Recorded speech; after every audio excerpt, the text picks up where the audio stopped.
Hey everyone, ready for another deep dive into the crypto world? Always ready to navigate these exciting waters. We're going way past those flashy headlines to see what's really happening. The real stories beneath the surface. And let me tell you, things are heating up. Oh, definitely heating up. All right, fresh market analysis is right here. Hot off the press? Let's break this down. Bitcoin. Doing the Bitcoin thing. Of course. Near all-time highs. Will it break through or bounce back? That's the million-dollar question, isn't it? Now we've got Ethereum quietly gaining ground, always the stealthy one. Quietly making moves. And of course, the altcoin arena. Let's just say, some surprises. Big ones. Some unexpected players stepping into the light. Oh, and get this, a whole country has decided to go all in on Bitcoin.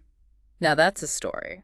We're talking about an amount that's basically a quarter of their entire economy. Putting their money where their mouth is. So let's start with Bitcoin, sitting at around $26,500. A pretty penny. But facing some resistance, it seems. Right. Think of resistance levels like a busy intersection for Bitcoin. Okay, I'm picturing it. Every time it tries to cross, you've got a crowd of sellers stopping it in its tracks. So it's a battle, basically. Exactly. Bulls versus bears, buyers versus sellers.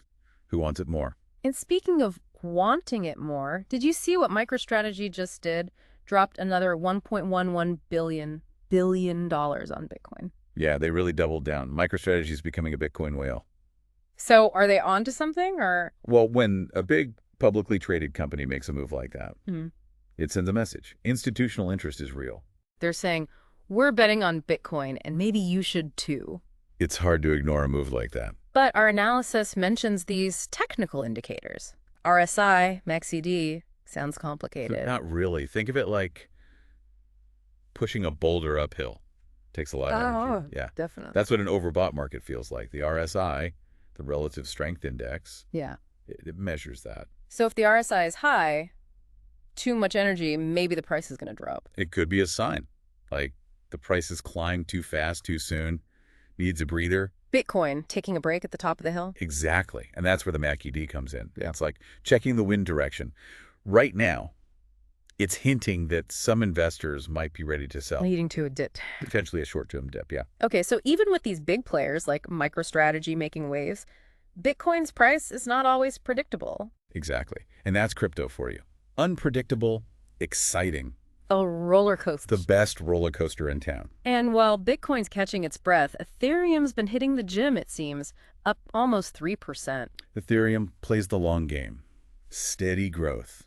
Some people are saying this could be the start of alt season. Ah, yes. Alt season. We might need a crypto dictionary for some of these terms. You feel like its own language sometimes. So what is alt season exactly? It's like a shift in focus. Investors get excited about alternative cryptocurrencies, hoping for those big returns. So Bitcoin takes the main stage, then steps aside for the backup dancers. You could say that. It's the altcoin's time to shine. Should I be buying all the altcoins right now? Is that what you're saying? It's too early to say if we're in a full-blown alt season, but some interesting developments in the altcoin world, definitely worth watching. Well, let's talk about those developments. Our analysis highlights a few altcoins making waves.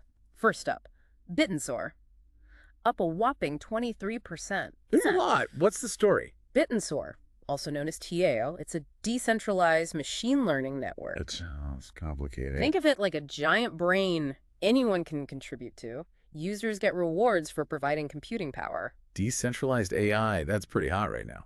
Exactly.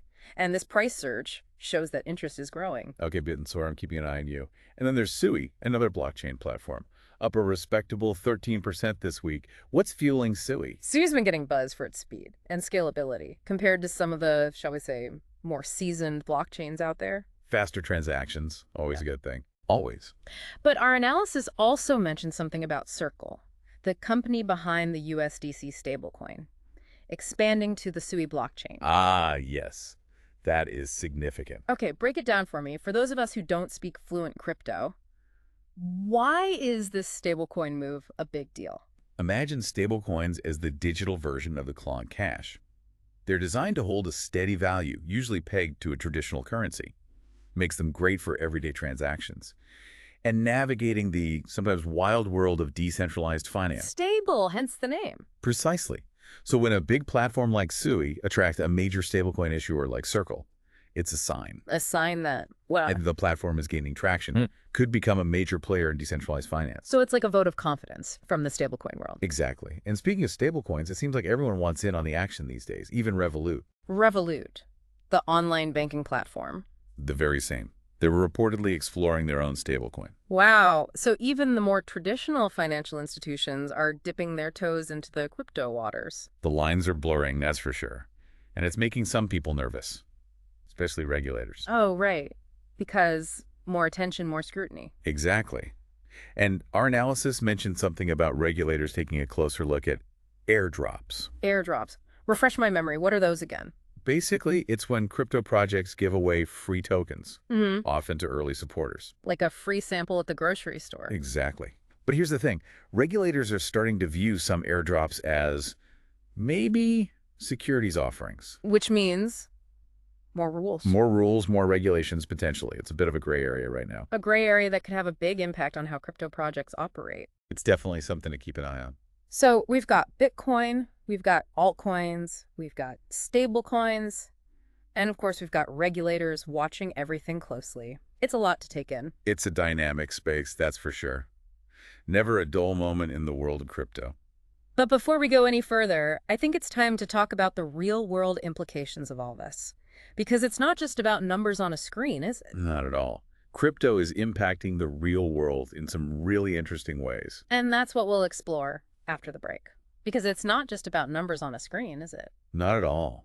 Crypto is impacting the real world in some really interesting ways. Like that story from our analysis about the Bitcoin mining operation in Norway? Yes, that was an interesting one. They had to shut it down. The energy demands were just too much, putting a strain on the local power grid. And people were not happy about it. Higher energy prices will do that. It caused quite a stir in the community. Which makes you think, about the balance between embracing these new technologies like crypto mining, but also making sure they benefit everyone, not just a select few. It's a double-edged sword.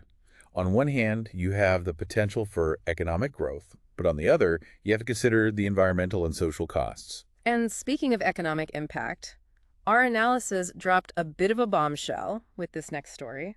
Oh, you must be talking about Bhutan. Bhutan, this tiny country nestled in the Himalayas, A beautiful place. has been quietly amassing Bitcoin. Quietly and strategically. We're talking about an estimated $750 million worth. They've built up quite the digital treasure chest. It's like almost a quarter of their entire economy. It's a bold move. It really is. Why would they do that, though? What's the strategy there?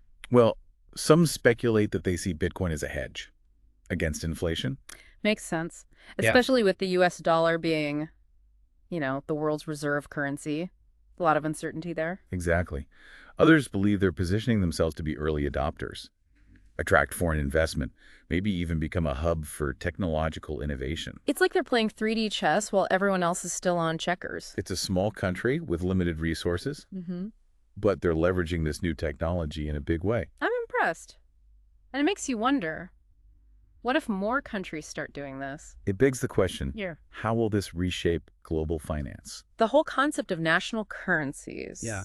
economic power, it could all look very different in the future. The world is changing right before our eyes. It's like we've stepped into an alternate reality where the financial rule book is being rewritten right before our eyes. It's like we've stepped into an alternate reality where the financial rule book is being rewritten right before our eyes. It's definitely a time of great change and uncertainty, but also a time of immense opportunity.